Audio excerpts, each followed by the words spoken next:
এই জুলাই জাতীয় সনদ প্রণয়নের ক্ষেত্রে এনসিপির সঙ্গে সংশ্লিষ্ট সকলের একটা বড় রকমের ভূমিকা আছে।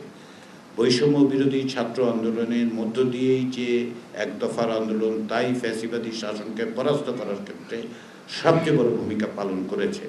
তার সঙ্গে ছাত্র জনতা শ্রমিক যুক্ত হয়েছে। ফলে এই জুলাই জাতীয় সনদের শুধু পটভূমি নয়, তার বিষয়গুলোর সাথে তাদের সংশ্লিষ্টতা আছে।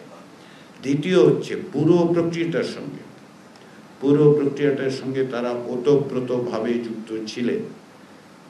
প্রতিটি আলোচনায় উপস্থিত থেকেছেন, মত দিয়েছেন, লিখিত মতামত দিয়েছেন। ফলে তাদের অংশগ্রহণ আছে।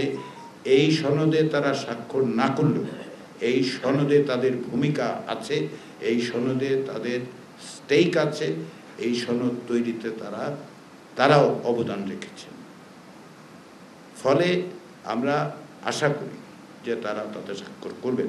তারা প্রক্রিয়ার বিষয়ে আমাদের সাথে দেখা করে জানতে চেয়েছিলেন। আমরা যেহেতু সকল রাজনৈতিক দলকে দিচ্ছি না, আপনারা দেখেছেন তারা বাইরে এসে বলেছেন যে আশাহত হয়েছে।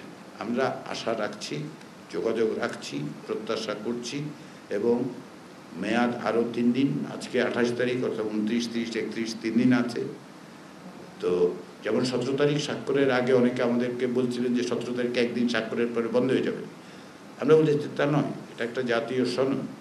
আরও কারো ক্ষেত্রে 2-4 দিন সিদ্ধান্ত নিতে দেরি হতে পারে, কিছু দেখতে পারে। আমরা সেটা অব্যাহত রেখেছি।